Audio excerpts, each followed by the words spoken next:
Quieren preguntar, yo encantado, porque me parece que evitamos esa presentación que es media aburridora para la gente, ¿no? Yo, si quieren, los aburro todo lo que tengan ganas, pero...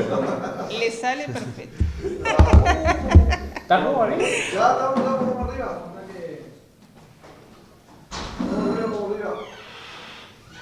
Acá al amigo le falta el micrófono. No, ya lo tiene. Rita con la... ¿Listo? Bueno. Fernando, el Frente te escucha. El Frente Te Escucha es una forma de actuar y de sentir al Frente Amplio. En el 71 el Frente Amplio se formó escuchando marxistas y cristianos, colorados y blancos, digamos, la más variedad de personas del progresismo del Uruguay, y construyó la herramienta más potente de América Latina. 51 años después, ese Frente Amplio sale a escuchar a la totalidad de organizaciones sociales del país. Y esto supone dedicar el 40% del tiempo de la presidencia a estar en el Frente Te Escucha. O sea, cuando uno dice es una prioridad, es porque le asigna el tiempo a esa prioridad. Y el tiempo de esa prioridad está siendo 3 días a la semana, que en términos reales es el 40% del tiempo real, del tiempo de vida, no de las 8 horas de trabajo. Acá estamos teniendo reuniones 12 o 14 horas por día durante los 3 días. Y esto no es solo el presidente del Frente Amplio, es Gustavo Leal, Pereira, Daniel Mariño, la vicepresidenta del Frente Amplio en la preparación de la jornada, con la departamental de Colonia en este caso. Y a partir de ahí la departamental de Colonia con todas las localidades. Y se organizaron 70 reuniones. Ha sido un reclamo desde el inicio de la visita de la dirigencia del Frente Amplio al interior del país. Sí, hasta yo reclamo. Yo reclamo que el Frente Amplio tiene que estar en el interior. Y ese reclamo, que es el mío y el de miles de Frente Amplistas y el de miles que no son Frente Amplistas, lo estamos cumpliendo. En 8 semanas llevamos cientos de reuniones. Cientos.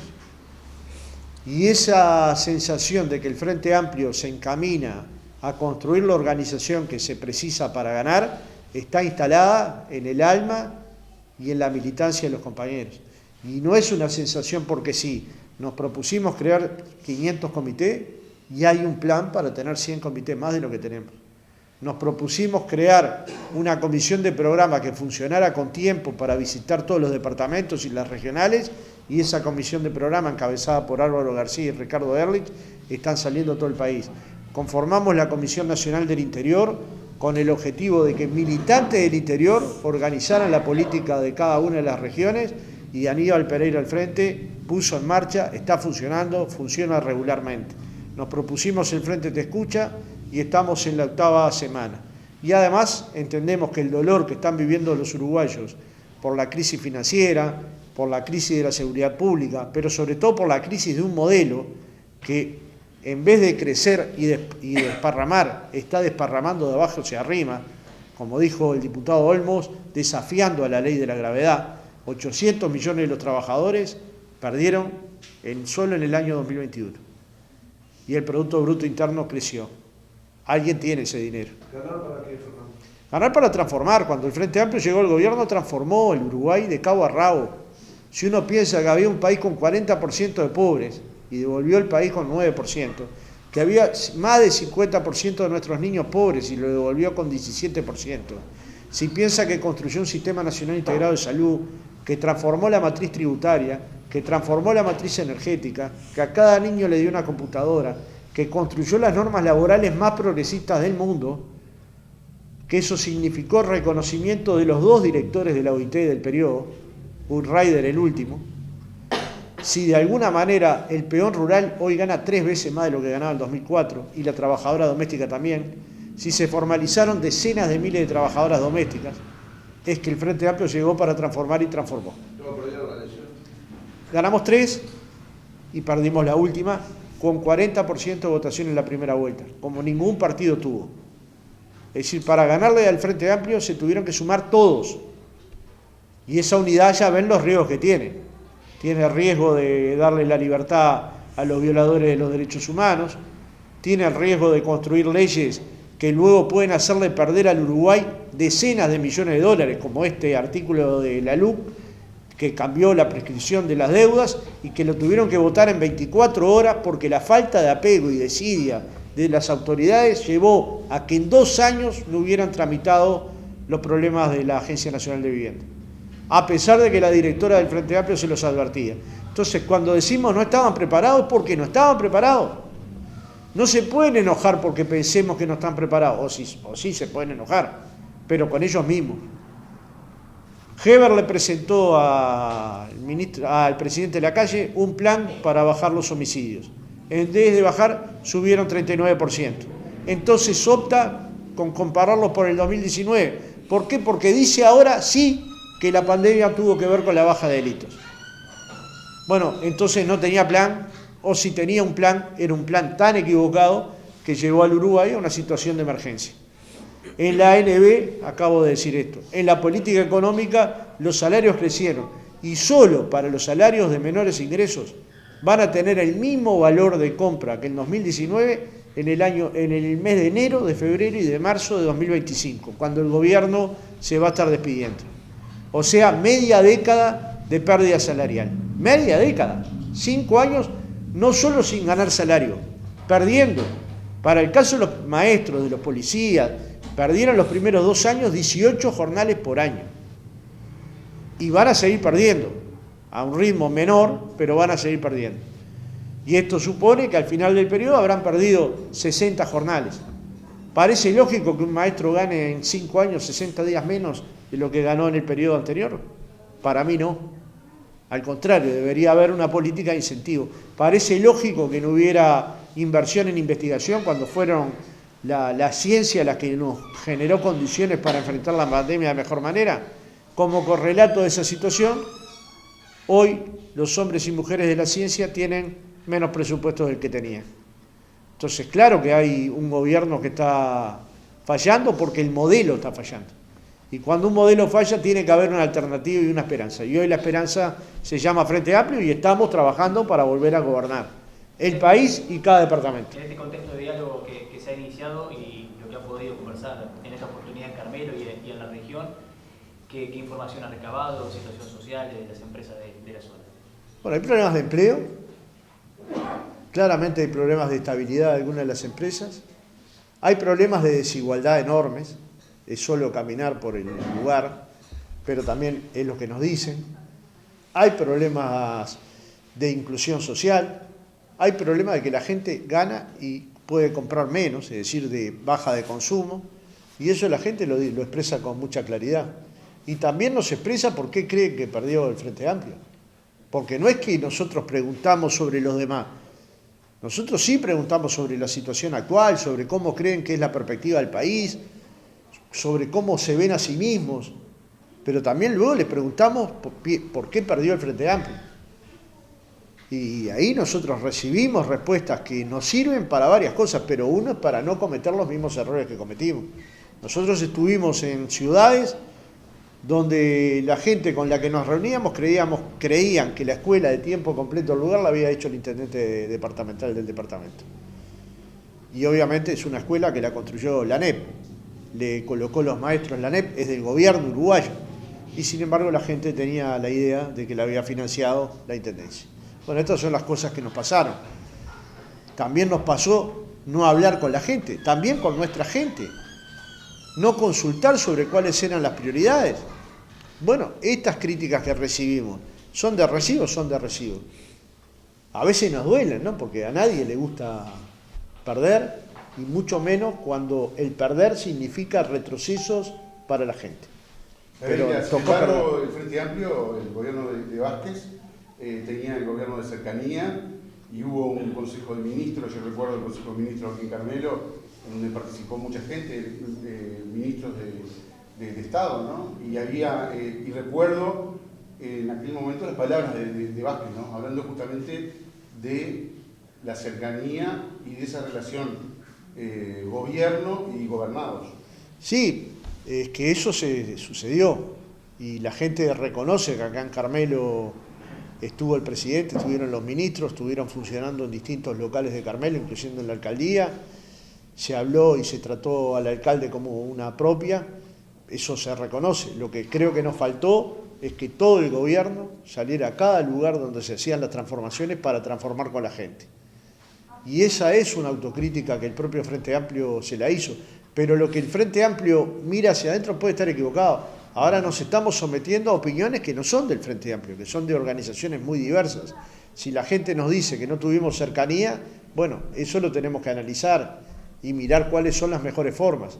Para esta etapa probablemente sea el FAT Escucha, pero si a mí me preguntás tendría que haber FAT Escucha 20 años consecutivos y recién evaluar dentro de 20 años. No dejar de evaluar cada 2 años, pero mantener en la escucha permanente, porque los tiempos cambian, porque la gente cambia, porque las nuevas generaciones cambian, porque estamos ante un cambio de época que requiere que la política esté en permanente movimiento. Ya no se puede gobernar un partido, mucho menos un país, desde detrás de un escritorio, ¿no? Pero en estos momentos el gobierno tiene la suma absoluta del poder, por lo menos desde Carmelo, tiene el municipio de Carmelo, gobierna la Junta Departamental, gobierna la Intendencia, gobierna el Partido Nacional. ¿Por qué cree que cuando uno mira los medios de Montevideo, la culpa de todo lo que pasa es del Frente Amplio? Y bueno, como el programa de televisión, la culpa es de Colón, ¿no? Nadie quiere asumir el error que uno comete. Si uno se plantea, como se le planteó a la sociedad uruguaya, que se iba a acabar el recreo y resulta que los homicidios aumentan 39%, se tienen que hacer cargo. Si usted le prometió a la sociedad no aumentó los combustibles y aumentó 9 veces por encima de los salarios y por encima de los precios, es que no pudo cumplir. Si usted le prometió a los uruguayos que no iba a aumentar los impuestos, y lo que es peor, lo ratifica después de haber colocado 3 impuestos como mínimo, cambio en el cálculo de IRPF que significó la recaudación de 65 millones, 2% de descuento de IVA de las tarjetas de débito que significaron 35 millones, y el impuesto COVID que significaron 11 millones, 111 millones, no le puede decir a la gente que no le colocó impuestos porque se los colocó. Si usted le prometió a la gente que no iba a bajar los salarios ni las jubilaciones, y bajaron los salarios y las jubilaciones que se vieron más afectadas fueron las jubilaciones de menores ingresos. Entonces, que no pudo cumplir. ¿Y entonces qué cosa pudo cumplir? ¿Cuáles de las pautas que el gobierno le prometió a la gente para que viviera los mejores 5 años de su vida? No se olviden que ellos nos prometieron los mejores 5 años de nuestras vidas. Y van 2 años y medio. Y es verdad que atravesamos la pandemia. Pero tal vez también es verdad que el país creció 4,5%, pero eso no llegó a los trabajadores, ni a los jubilados, ni a los que tienen menos, y hoy hay 100.000 uruguayos que se alimentan en ollas populares. Eso desgarra, eso duele. Y ahí atrás está la iglesia, y los sindicatos, y los clubes deportivos, para que las ollas funcionen. Ahora, las políticas estatales, ¿cuáles son? La verdad, la responsabilidad es del gobierno. Y el gobierno en el Uruguay es del Partido Nacional y particularmente del herrerismo. El Frente Amplio, cuando ganó en el 2004, convocó a fuerzas que estaban por afuera del Frente Amplio, gente del Partido Nacional, del Partido Colorado. Hoy, para ganar, tiene que ir a buscar a esa gente, piensa ir a buscar a esa gente, desencantado de los que votaron a los partidos tradicionales. ¿Tiene un plan para eso, para dirigirse a quienes no son del Frente Amplio? Tenemos un plan y lo estamos desarrollando. Es un plan de largo plazo, que tiene un mojón fundamental en el año 2024, pero no es el único mojón. Nosotros tenemos que convencernos de que tenemos que disputar las intendencias departamentales de todo el país. Y eso supone trabajar con tiempo, programas, candidatos y acción política. Y también disputar cada alcaldía de cada lugar del territorio del país. Y por supuesto disputar el gobierno nacional. Y para eso hay que ir a buscar del primero al último de los que se fueron y del primero al último de los que nunca estuvieron. Porque los hombres y mujeres que son progresistas, que se sienten progresistas, tienen lugar en el Frente Amplio. Y entonces vamos a ir a la construcción de un frente y más amplio. Y eso implica generosidad, buenos vínculos y darle amor a la política. No hay transformaciones políticas de fondo sin amor, sin dedicarle tiempo y amor a lo que estamos haciendo. Es muy difícil convencer que hay compañeras y compañeros de Colonia, de Carmelo, de Juan Lacase, de Conchilla, que están dedicando 12 o 14 horas del día, que han pedido su día libre, que han venido muchos compañeros desde distintos lugares del país, diputados nacionales, senadores, que mañana va a estar Pepe Mujica en Nueva Helvecia, nosotros en Juan Lacase, con Gustavo Leal, Pereira para terminar la jornada con el Frente Amplio completo. Esto es ir a buscar a la gente. ¿A dónde se va a buscar a la gente? ¿A dónde vive? No hay un lugar mejor de donde ir a buscar a la gente que a donde vive. Y lógicamente que estamos prometiendo además, cuando venimos acá a Colonia, ya le dejamos dicho a la departamental cuál es la próxima vez que volvemos. O sea que de aquí a la preparación de la próxima actividad, ya en vez de 3 semanas vamos a tener 3 meses. Y entonces en vez de 70 reuniones probablemente se tengan más y las delegaciones se tengan que ampliar. Y esa política de ensanchamiento del Frente Amplio, esa política organizativa del Frente Amplio con el correlato financiero es lo que le va a dar la estructura al Frente Amplio para poder ganar. Y construir la estructura política para ganar es fundamental.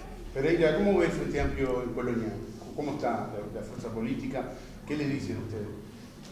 Esa es una opinión mía. Sí. Acá en Colonia nosotros tenemos condiciones de ganarle a todos los partidos juntos en el mes de octubre, sin duda. Y si se diera en noviembre, también. Tenemos que convencernos acá de que podemos ganar la intendencia departamental y trabajarlo con tiempo. Nuestra disputa no puede ser solo en la elección nacional en Colonia, tiene que ser por todo.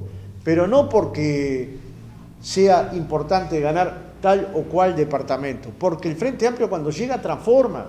Pensemos lo que era Montevideo antes del 90, antes de que llegara Tabaré Vázquez. Pensemos lo que era Canelones con Tabaré Hackenbruch, antes de que llegara Marcos Carámbula y después Yamandú Orsi. Pensamos lo que era Rocha, que no le pagaban los salarios a los trabajadores, hasta que llegó el Chueco Barrios y luego Aníbal Pereira. Entonces, el Frente Amplio no es solo importante para ganar y tener un hombre o una mujer al frente de la Intendencia. Es importante porque realmente ha demostrado que le cambia la vida a la gente de los departamentos en donde gana. En esa estrategia de ir a buscar a todos, yo me quedé enganchado con la pregunta anterior, esta difusión que se hace de pegarlo con su ex tarea como sindicalista, es decir, que el Frente Amplio es una representación, un brazo del sindicalismo, ¿cree que afecta en algo la estrategia de sumar, sobre todo para pensar? Y bueno, hay dirigentes que son de otra época, de un mundo que ya se acabó. Sanguinetti es uno de ellos. Yo soy un militante humanista cristiano. Colocarme a mí como dirigente radical es absurdo para una persona tan formada académicamente y culturalmente. Entonces le miente a la gente. Porque una cosa es tener una polémica pública. Si usted le dice desde un partido que el Frente Amplio es tiene deslealtad con las instituciones, ¿con cuál? Cuando tenés una senadora de tu partido que ha cuestionado al Poder Judicial, a la Fiscalía General de la Nación, a la Universidad de la República, a la prensa, ¿con qué derecho? Bueno, no es verdad. Si usted dice que hay deshonestidad intelectual en la presidencia del Frente Amplio, ¿cuál fue? ¿Cuál de estas cosas que he dicho acá, que son las que repito y por las cuales me dicen deshonestidad intelectual, cuál de estas alguien me puede decir que es mentira? Porque yo fueros no tengo, ¿no? Si a mí no me protegen los fueros, si estoy ofendiendo a alguien o si estoy cometiendo algún delito, alguien me lo dirá. Ahora, todos estos datos son datos corroborables. Y que hay una falla del sistema político por la cual la unidad de estos partidos no le dan ninguna consolidación al Uruguay, es tal cual. ¿Cómo es posible que el gobierno le haga una propuesta al gobierno que luego el gobierno va a estudiar? O sea, Cabildo Abierto, que es parte del gobierno, le plantea al herrerismo, que es parte del gobierno, una propuesta que luego el gobierno va a estudiar y nunca terminan de concretar. ¿Cómo es posible que digan que no van a votar un proyecto de seguridad social si no lo vota el Frente Amplio, si tienen mayoría para hacerlo? Si no lo hacen es porque es un proyecto regresivo para los uruguayos. Y nos dicen, pero tendrían que opinar ustedes de un proyecto. ¿Y de cuál vamos a opinar si no tenemos ningún proyecto arriba de la mesa del Frente Amplio? Entonces te convencen de que tenés que opinar sobre algo que no está. Pero si es que convencerme a mí no es el problema, convencen a la sociedad uruguaya de que se discuta sobre un proyecto que no está presentado. Ahora, claramente, nosotros tenemos una construcción de lo que debería ser el Uruguay social, el Uruguay de la protección social y de la justicia social. Y no puede ser que se toque a unos y a otros nada, ¿no? Pereira, bueno. ya se habló del TLC, una conferencia de prensa por parte del presidente de la República. ¿Es algo que planea discutir personalmente con los otros partidos? ¿Qué sabe al respecto? No, él me llamó para decirme que habían llegado a ese acuerdo de factibilidad. Yo tengo un buen vínculo con él, no es un vínculo reciente, él es dirigente político hace mucho tiempo, yo fui dirigente sindical, nunca voy a dejar de ser trabajador, ni reniego de lo que fui, ni me arrepiento de lo que fui. Orgullosamente fui miembro de un movimiento sindical que le dio mucho al país. Y soy consciente que hoy represento un partido, que es mucho más que trabajadores organizados. Es cooperativistas, es pequeños empresarios, es miembro de medios, chicos, alternativos. Representa muchos intereses el Frente Amplio, incluyendo productores y empresarios. Y eso yo lo tengo muy claro. Eso no me quita mi historia. Sobre el TLC, se comprometieron a tener este documento en diciembre y lo lograron tener en junio. Los anuncios de que esto va a resolver los temas del empleo y probablemente del ingreso de productos uruguayos a China está por verse. Ahí hay una traba importante que es el Mercosur y además los acuerdos internacionales, los tratados tardan mucho tiempo.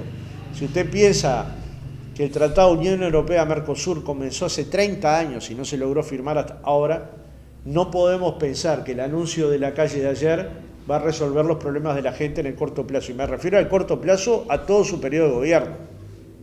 Entonces, probablemente este tema no sea un tema de suma importancia para resolver los problemas que los uruguayos tienen hoy, ¿no? Lo que no quiere decir que no sea importante mirar la política de inserción internacional. Yo creo que este no es el camino, que siempre es adentro un bloque. Imaginemos las asimetrías que hay negociar un país de 3,5 millones con China. Le dijo la diferencia que hay, la contraparte que va a haber, de permitirle a Uruguay venderle a China, la contraparte que va a tener China, que va a recibir de China sobre... No, solamente me advirtió que iba a hacer ese anuncio, es parte de lo que hacemos habitualmente, no necesariamente sobre el contenido. Yo ya le he informado a mis compañeros que yo no tengo más contenido que el que se dio en la televisión, lo que no quiere decir que en algún momento no pidamos una entrevista con la calle Pou para, ahí sí, ver los detalles del TLC. Ayer él dicho que no los podía hacer públicos, porque bueno, hay todavía temas sin laudar. Lo que pasa es que hay necesidad de hacer anuncios políticos, porque todos los anuncios son negativos. O sea, si usted se levanta de mañana y se entera que aumentaron los homicidios 39%, si usted se levanta de mañana y se entera que los salarios volvieron a caer el año que pasó, 2021, si usted se levanta de mañana y los precios subieron, si usted se levanta de mañana y la demanda cayó, alguna noticia positiva tiene que dar. Creo que encontró esta, que pienso que en el corto plazo pensamos que en el corto plazo no va a dar ninguna novedad para los uruguayos, ¿no? Se supo que de la ley de medios no solamente el Frente Amplio estaba en contra, sino que también ahora surgieron algunas voces dentro de la coalición. Vamos a verlo para creer. Yo hasta ahora lo que he visto, que cada vez que se juntan plantean diferencias, pero a la hora de votar votan lo mismo. Entonces pueden ser que tengan matices, yo no lo dudo, pero a la hora de votar votan lo mismo. A la hora de trabar los préstamos para las intendencias de Canelones y Montevideo, trabaron de la misma manera. ¿Qué pasa con Antel? Bueno, le estamos regalando $9 millones a los canales privados. Hay un edil del Partido Nacional que vive insistiendo cómo es que el canal TV Ciudad es financiado por la Intendencia de Montevideo. Yo supongo que el mismo edil preguntará por qué se le entregan 9 millones a los canales 4, 5, 4, 10 y 12, nada, el 5, nada, para poder pasar el informativo en los teléfonos celulares. ¿Ustedes conocen mucha gente que mire el informativo por teléfonos celulares si simplemente con la televisión abierta es apretar on? Y luego con el cableado completo por Antel, hecho por Antel para colocar internet en los hogares de mayores ingresos y en los de menores ingresos, resulta que ahora se le da a los mismos cableoperadores la posibilidad de colocar internet, lo que le llaman doble play en sentido figurado. Bueno, yo creo que es un abuso. Y bueno, eso se lo tendrían que preguntar al gobierno cuando venga Carmelo. Y pienso que favorecen sectores que en general han sido favorecidos en Uruguay. Muchas gracias. Pereira, ¿cómo ve usted la cultura de la militancia en el interior y en Montevideo? ¿Ve algunas diferencias cuando sale en el interior? ¿Hay diferencias de cabeza entre entre comillas? No. ¿No? Hay mitos, ¿no? ¿Hay países, es un país diferente el interior que la capital? No, hay muchos interiores. No tiene nada que ver un salteño con un habitante de Colonia. Y le diría que no tiene nada que ver con un habitante de Soriano y con uno de Artigas, fronterizo con Brasil. Mi padre, que nació en Rivera, hablaba 3 idiomas. El brasilero, el español y el francés, porque los liceos brasileros enseñaban francés. Y lo hablaba casi como lengua materna. Y en otros lugares no tienen ninguna incidencia esa forma de pensar y de sentir. Entonces, cuando nos miramos homogéneamente, somos un único país. Cuando colocamos la lupa, hay muchas formas de socializar. Cuando nosotros decimos Montevideo y el interior, hay una enorme falsedad. ¿En qué, por ejemplo? Que hay 19 realidades distintas e incluso dentro de los departamentos, diferentes formas de sentir, diferentes formas de afianzarse, diferentes formas de socializar. Pensemos acá en Colonia, cuánto pesó la comunidad helvética, o pensemos en Río Negro, cuánto pesó la comunidad rusa, o pensemos en Montevideo, cuánto pesó la comunidad española, croata, italiana. Yo digo croata porque yo soy croata, pero no vayan a creer que hay tantos, ¿no? Pero cuánto pesó en nuestra socialización. Entonces, el país es uno, la bandera es una, pero luego hay que mirar las particularidades. El Frente Te Escucha tiene esa misión, mirar particularidades. Y créeme que hay muchísimas. Entonces, cuando decimos el interior, tendríamos que decir los interiores, y dentro de Montevideo tendríamos que decir los montevideos. Porque no puede pensarse que es lo mismo Carrasco que 40 semanas, en términos de socialización. Y hay que poderlos mirar distintos, incluso para la hora de tener políticas públicas claras hacia cada uno de los sectores. Pues si no, finalmente se queja el que más tiene y el que peor la pasa termina siendo mirado como un abusador, ¿no? Va a llegar un momento donde el pobre va a ser el culpable de las desgracias de los más poderosos. Y esto es subvertir el orden. El Papa Francisco, en una de las últimas encíclicas, dice: hay que darle al pobre lo que le pertenece. Si hay que darle al pobre lo que le pertenece, alguien tiene lo que le pertenece a los pobres, ¿no? Y no puede ser culpable el pobre que no tiene, ¿no? ¿Cómo ve la situación de Argentina, el Frente Amplio? Bueno, nos da apenas el tiempo para ver la situación de Uruguay. Le dimos bastante seguimiento a la situación de Chile porque creemos que es un cambio brutal, que una generación de 30 y pico de años llega al gobierno para transformar la nación, que es brutal que se intente cambiar la constitución chilena que viene de la dictadura de Pinochet. Le hemos dado un seguimiento muy importante al gobierno de Petro y cómo Petro llegó, cuando se creía que era inviable que en Colombia ganara la izquierda. Le estamos dando seguimiento a la posible victoria de Lula, porque eso cambia sustancialmente el proceso del Mercosur, sobre todo para Uruguay, y le damos mucha importancia a Argentina. Obviamente el gobierno está en problemas, pero obviamente este gobierno, aún con los problemas que tiene, comparado con Macri, no tengo dudas con qué me quedo, ¿no? Macri fundió a la Argentina, la arruinó a la Argentina. El tema de educación, ¿cómo Bueno, prometieron mucho y hicieron poco, ¿no? Cuando vos prometés y firmás un libro blanco que se llamó EDUI 21, donde el cumplimiento de ese libro blanco suponía 550 millones de dólares de inversión pública, y como correlato de eso, en el primer año quitas 80 millones de dólares del presupuesto, obviamente que no estás cumpliendo con lo que habías prometido en campaña. Cuando vas la mitad del gobierno y las culpas del fracaso de la educación pública son del anterior gobierno, entonces ¿para qué querés gobernar si no te vas a hacer cargo? Porque cuando vos vas a tomar un gobierno, sabés qué tenías del gobierno anterior, sabés cuáles eran las políticas que aplicaban. Nosotros vamos a llegar al gobierno y sabemos cuál es la política que se está aplicando. No nos va a llamar la sorpresa. Y en 2005 no pusimos excusas, agarramos el país como estaba, arruinado, con el Banco República quebrado técnicamente, con el banco hipotecario sin dar préstamo, y lo transformamos. Pero nunca dijimos, esto no lo podemos hacer porque el gobierno anterior gobernó mal. Lo hicimos. Esta es la diferencia entre los gobiernos progresistas y los gobiernos conservadores. Cuando fracasan, siempre la culpa es de Colón, ¿no?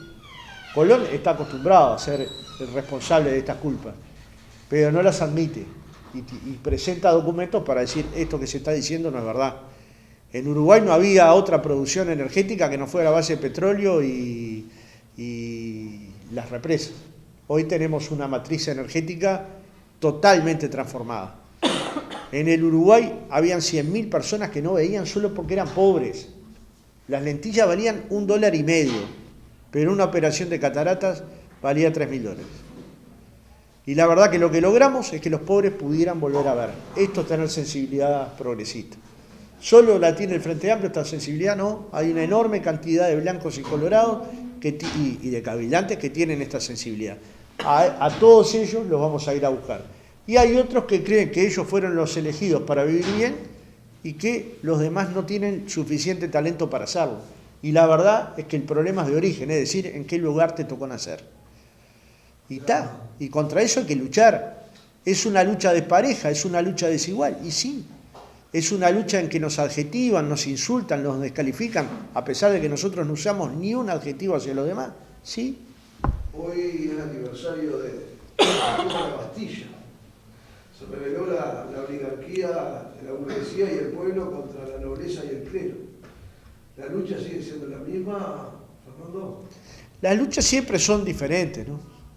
Nosotros tendemos a pensar que el tiempo pasa y las luchas no cambian. Las luchas cambian, pero eso no implica dejar de pensar de que la justicia social es una cosa posible de construir, que una sociedad donde haya más igualdad es posible construirla, que efectivamente un mundo mejor es posible y que efectivamente hay que trabajar para ello, aún en países muy pequeños como los nuestros, ¿no?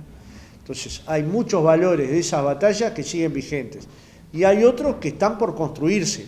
Pensemos que en esa época la lucha por el feminismo hubiera sido inconcebible y hoy una lucha progresista sin feminismo es inconcebible. Y esto implica entender que hay dos mundos conviviendo y que inevitablemente en un momento va a quedar un mundo donde la gente crea en cierta medida que tener tierra, techo y trabajo son derechos que las personas tienen que tener, que el acceso a la salud tiene que ser un derecho, que no podés ir a un hospital y que te falten medicamentos. Y no puede pasar que el director de ACE diga que nos faltan medicamentos cuando los usuarios de ACE nos dicen que no tienen los medicamentos.